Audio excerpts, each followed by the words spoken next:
केरल विधानसभा के लिए भी चुनाव होने हैं। 9 अप्रैल को चुनाव होने हैं और 140 विधानसभा सीटों पर चुनाव होने हैं। वहां भी इस बार एक जोरदार दिलचस्प मुकाबला देखने को मिलेगा और वहां भी सबकी नजरें टिकी रहेंगी कि बाजी कौन मारता है। हमारे साथ हमारे वरिष्ठ सहयोगी राकेश रंजन जी हैं। राकेश जी, केरल के समीकरण इस बार क्या कह रहे हैं? किन किन पार्टियों के बीच मुकाबला होगा और समीकरण क्या बनते हुए दिखाई दे रहे हैं?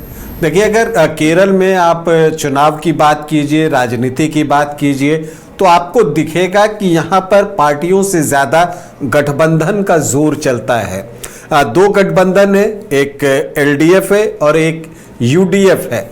एलडीएफ का नेतृत्व मार्क्सवादी कम्युनिस्ट पार्टी जो है वो करता है और जो यूडीएफ है उसका नेतृत्व कांग्रेस पार्टी करती है। और केरल उन इक्के दुक्के राज्यों में है जहां पर मुख्य मुकाबले में अभी तक बीजेपी या एनडीए आ नहीं पाया है।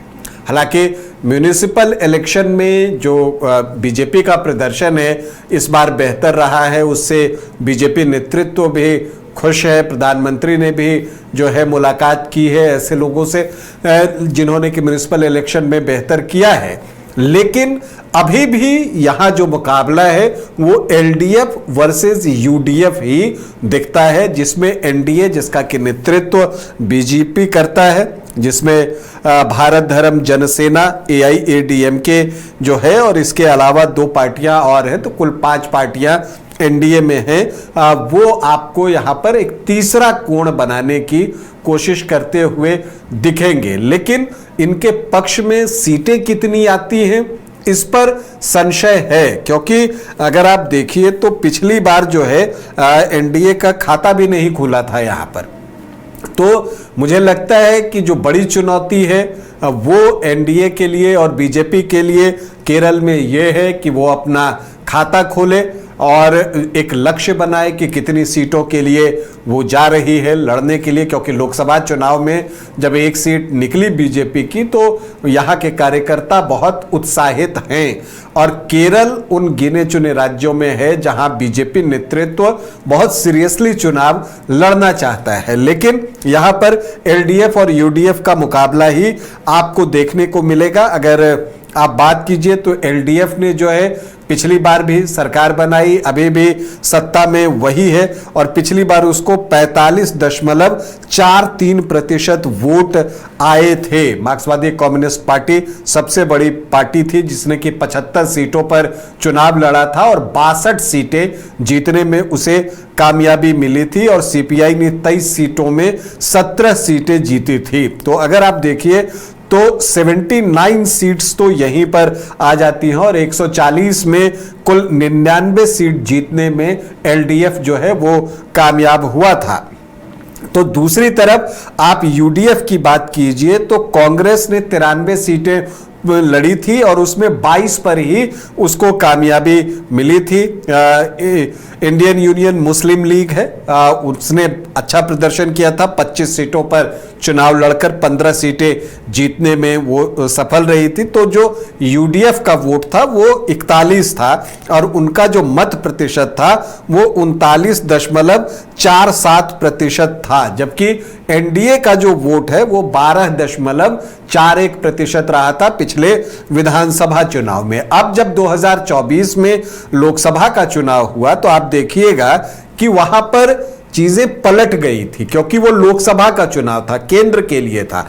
तो यहां पर राहुल गांधी, सोनिया गांधी और प्रियंका गांधी के नाम पर जो है यूडीएफ को वोट पड़े थे लोकसभा चुनाव में और उनका मत प्रतिशत 45.21% था और एलडीएफ का जो वोट शेयर है वो घटकर 33.60% पर आ गया था और एनडीए ने अपना वोट विधानसभा चुनाव से बढ़ाया था 19.24% तक। एनडीए भी जो है पहुंच गया था, एक सीट जीतने में एनडीए को कामयाबी भी मिली थी। यूडीएफ मतलब जिसको कि लीड कांग्रेस करता है 18 सीटें जीतने में कामयाब हुआ था और एलडीएफ को भी सिर्फ एक ही सीट मिली थी लोकसभा में। तो इससे कांग्रेस का उत्साह इस बार बहुत बढ़ा हुआ है। उसको लगता है कि जो लोकसभा चुनाव का परिणाम है वो इस बार विधानसभा चुनाव में रिपीट होगा, और यहां पर जो है चूंकि उसको 45% से ज्यादा वोट मिले थे तो उसकी स्थिति मजबूत है। लेकिन जब आप यहां का ट्रेंड देखिएगा, चूंकि आपने देखा कि लोकसभा चुनाव में एनडीए का भी वोट प्रतिशत बढ़ा, लोकसभा चुनाव में आप प्रधान केंद्र के लिए चुनाव होता है तो नेशनल पार्टियों को फायदा दिखता है, लेकिन जब आप विधानसभा चुनाव में आते हैं तो एक ट्रेंड दिखा है केरल में कि उस वक्त जो है एलडीएफ की तरफ जो है वोटों का झुकाव ज्यादा हो जाता है, और इसीलिए इस बार का चुनाव जो केरल में होना है वो बहुत कांटे का होना है। और अभी आप नहीं बता सकते कि किसको एज है, एलडीएफ को ये एज है या यूडीएफ को एज है।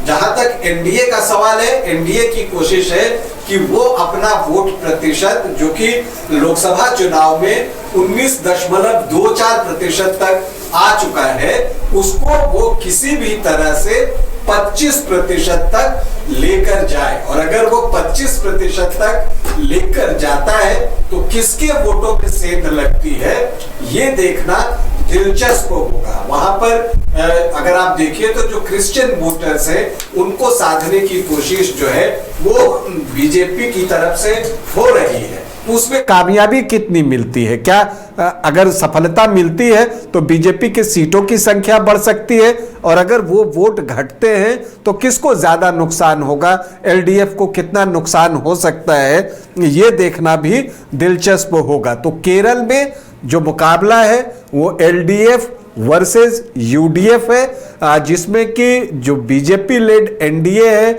वो तीसरा कोण बनाने की कोशिश कर रहा है। लेकिन फिलहाल अगर आप देखें तो मुख्य मुकाबला उन्हीं दो पुराने गठबंधन एलडीएफ और यूडीएफ के बीच ही दिखता है। जो बीजेपी के लिए इंटरेस्ट की बात अभी दिख रही है वो है कि उसका मत प्रतिशत 25% होता है या नहीं होता है, और उसकी सीटों की संख्या 8 से 10 तक पहुंच पाती है या नहीं पहुंच पाती हैं।